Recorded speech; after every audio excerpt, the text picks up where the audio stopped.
Hello दोस्तों, कैसे हो आप सब लोग। आशा करते हैं सब अच्छे होंगे और हम भी बिल्कुल अच्छे हैं। तो आज की वीडियो किसी भी कटिंग और स्टिचिंग पे नहीं होगी। आज की वीडियो होगी मोटिवेशनल। तो ध्यान से आपने ज़रूर सुनना है। और जो बहन जो लेडीज़ ये सोच के अपने सपने मार लेती है कि मैं नहीं कर सकती, मुझे परिवार वालों की बंदिश है, तो मैं बाहर नहीं जा सकती, मैं अकेली नहीं जा सकती, मैं अकेली नहीं कर सकती, मेरे छोटे बच्चे हैं, मुझे काम बहुत है, तो उनके लिए स्पेशल है। काम हर बहू को होता है, लड़की को कोई काम नहीं होता, चाहे किसी की भी हो, वो बिल्कुल फ्री होती है, कुछ भी कर सकती हैं। लेकिन एक बहू जो हो, जब वो बन जाती है तो बहुत सारे अंतर उसमें आ जाते हैं। उसे ना तो आराम होता है और ना काम होता है, ये हाल होता है उसका। और उसमें बहुत सारी कमियां भी बैठ जाती हैं आके। तो जैसे ही बहू आती है घर में तो धीरे धीरे क्या होता है कि बहुत बड़ा बदलाव एक होता है। मैं आपको स्पेशल बता देती हूँ आज की वीडियो में। जैसे ही बहू आती है घर में तो धीरे धीरे क्या होता है, जो परिवार में के लोग हैं, जितने भी हैं, छोटे परिवार है या बड़ा परिवार है, जैसा भी है, तो सबके दोस्त, सारे परिवार वालों के, तो उस बहू में जाना स्टार्ट हो जाते हैं। और फिर उनमें क्या रह जाता है, सिर्फ अच्छाई रह जाती है बाकी परिवार के सदस्यों में। तो सारे के सारे दोस्त बहू में इकट्ठे हो जाते हैं। और बहू में जो अच्छाई थी शादी से पहले, और या फिर वो जैसे ही नई नई आती है उस टाइम उसमें कुछ अच्छाइयाँ होती हैं, तो वो क्या होती है उन दोस्तों के नीचे दब जाती है, क्योंकि जो चीज़ पावरफुल होगी वही आगे दिखेगी ना। तो वो जो कमज़ोर चीज़ थी उसमें, कमज़ोर जो उसमें गुण थे, तो अच्छाइयाँ थी, वो सारी दब जाती हैं। और जो परिवार के दोस्त भी उसमें थे, कुछ तो देखो हर इंसान में होते हैं, और कुछ फिर पूरे परिवार के उसमें आएंगे तो ज़्यादा तो होंगे, तो उसमें बहुत सारे दोस्त भी आ जाते हैं। तो फिर परिवार वाले भी क्या करें भाई, अगर इतने सारे दोस्त होंगे तो कुछ ना कुछ तो बोलेंगे। अच्छा इंसान के सामने अगर बुरा इंसान खड़ा है तो वो सहन थोड़ी ना होता है। तो बहुत सारे बदलाव हैं। और आपने अगर सपने देखे हैं तो पूरे करने हैं।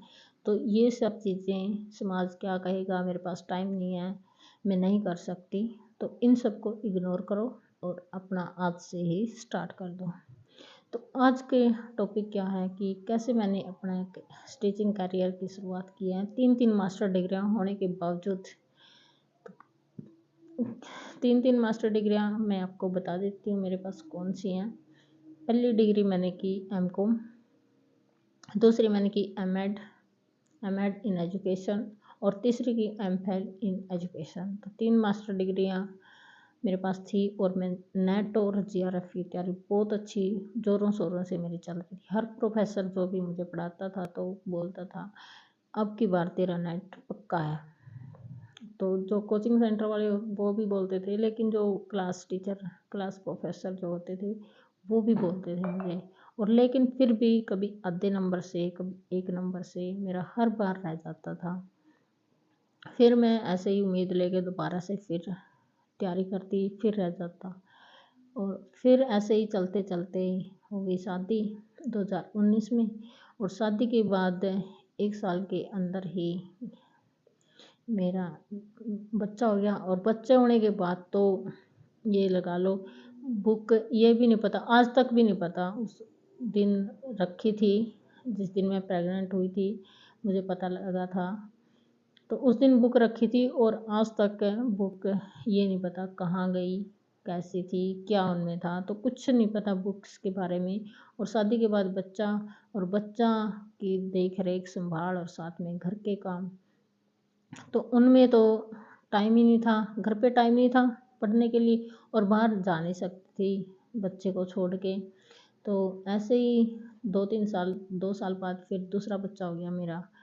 तो बस एक बात का सुकून ये था कि फैमिली कंप्लीट हो गई है। और जैसे ही मुझे लगा कि चलो एक काम तो बना कि फैमिली मेरी कंप्लीट होगी, अब मैं बाहर जा नहीं सकती, क्योंकि दो दो बच्चे थे, कोई पीछे संभाले भी नहीं दो बच्चों को, और मुझसे छोड़े भी नहीं गए। सच बात तो ये है कि मैं अपने बच्चों के बिना नहीं रह सकती। तो मैंने अपने करियर के साथ समझौता किया, बच्चों की परवरिश के साथ नहीं। बच्चे मैंने अपने पास रखे और करियर को मैंने मारी अपने लात। जो मैं नेट JRF कर रही थी, मैंने त्याग दिया। मैंने सोच लिया अब मैं तैयारी नहीं करूँगी, क्योंकि घर पे भी 24 घंटे बच्चों के साथ रहना, तो उस टाइम भी तैयारी नहीं हो सकती। बस एक ही ऑप्शन होता है उस टाइम कि या तो आप लाइब्रेरी वगैरह या फिर आप कोचिंग सेंटर ज्वाइन करके ही कर सकते हो इतने बड़े पेपर की तैयारी। तो घर पे रह के तो नहीं होता, क्योंकि घर के काम भी करने होते हैं। तो मैंने वो ऑप्शन हटाया अपनी ज़िंदगी से कि ये तो इस पे तो है कांटा पूरे पे, ये तो नहीं होगा मुझसे बच्चों के साथ साथ, क्योंकि 4-5 साल तक बच्चे की परवरिश हमें करनी पड़ती है बहुत अच्छे से। करनी तो 7-8 साल तक बहुत बच्चे को ज़रूरत होती है, लेकिन 4-5 साल बहुत ज़्यादा ज़रूरी होते हैं बच्चे को माँ के। तो फिर मैंने दूसरा ऑप्शन देखा, मैंने ध्यान लगाया कि अब मुझे कुछ ना कुछ तो करना भी था। मैंने ये भी था कि कुछ ना कुछ मुझे करना भी है, और पढ़ाई से रिलेटेड जो भी काम था वो मैं नहीं कर सकती थी और उसको मैंने त्याग दिया। तो फिर मेरे अंदर एक ही टैलेंट था स्टिचिंग का, तो वो मैंने पहले ही सीख भी रखी थी। मैं अपने अपने खुद के सूट सिलती थी। तो फिर मैंने इसी को अपना करियर बनाने की सोची और इसी पे मैंने काम स्टार्ट कर दिया।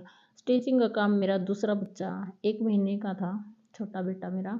तो उसी टाइम मैं जैसे ही अपने घर गई थी, जापे के बाद एक बार हमारे समाज में ऐसे जाते हैं घर पे, तो उसी टाइम मैं मशीन ले आई थी। 1 महीने का ही बच्चा था मेरा, पूरा 1 महीने का था उस टाइम। उस दिन मैंने मशीन खरीदी थी। तो मशीन में ले आई थी और बहुतों ने मुझे बोला, मैंने स्टार्ट कर दिया आते ही। बहुतों ने बोला अभी ठीक नहीं है, अभी आँखें भी कच्ची हैं, जापे में हैं। तो और काम भी था, काम तो देखो था, हर कोई बोलता था कि काम बहुत ज़्यादा है, क्योंकि 2-2 बच्चे हैं छोटे और साथ में घर का काम भी बहुत मुश्किल होगा। लेकिन मुझे पता था, मुश्किलें तो मुझे भी दिख रही थी, लेकिन मैं और लेट नहीं करना चाहती थी, क्योंकि उम्र भी मेरी 30+ हो गई थी कि तो पहले पढ़ाई के कारण शादी लेट हुई। तो अब फिर बाद में एज फैक्टर भी इफ़ेक्ट करने लग जाता है। और मुझे ये था कि उस काम में जो मैंने अब तक किया, क्योंकि मैंने स्टडी की, प्रोफेसर के लिए मैं तैयारी करती थी, तो वो तो मेरा हो नहीं सका। लेकिन इस काम में मैं अब जो दूसरा काम मैंने स्टार्ट किया उसमें मैं देरी नहीं करूँगी। तो ये सोच के मैंने अपना स्टार्ट कर दिया जैसे तैसे करके। और अब पहले मेरे पास एक मशीन आई थी, अब दूसरी आ गई है, तीसरी भी है, और मेरे पास सामान भी है स्टिचिंग का। तो मुझे बार बार मार्केट नहीं जाना पड़ता स्टिचिंग के सामान के लिए। अब ये है कि मेरा करियर ही क्या है कि अभी मैं फाइनल मंजिल तक नहीं पहुंची हूँ, अभी रास्ते में ही हूँ। लेकिन ये है कि पहुंच जाऊंगी, अब मुझे उम्मीद है, क्योंकि अब बच्चे भी बड़े हो गए हैं, टाइम लग रहा है। और सब चीज़ें जो शादी के बाद एक लेडीज़ को सहन करनी पड़ती हैं, तो उनकी भी आदत हो गई है। अब मैं टाइम निकाल लेती हूँ अपने काम के लिए। तो अब मैंने स्टार्ट कर रखा है। तो आज की वीडियो में मैंने अपना करियर बताया, मैंने कैसे स्टार्ट किया। तो कोई भी बहन आज की वीडियो देखकर अपना करियर बना सकती है, स्टार्ट कर सकती है। स्टार्ट करोगे तभी बनेगा, कुछ ना कुछ तो बनेगा। अगर एक रास्ता बंद हो जाता है तो कोई ना दूसरा रास्ता आपके लिए खुल जाएगा। लेकिन कोशिश तो करो। कोशिश अगर हमने नहीं की तो फिर क्या हम कर सकते हैं, अगर कोशिश ही नहीं कर सकते। अगर ना भी, एक ही बात मानो आप, मेरा जो टारगेट है, अगर मैं उस तक नहीं पहुंच पाई, तो फिर भी मुझे ये तो तसल्ली होगी कि मैंने कोशिश तो की थी।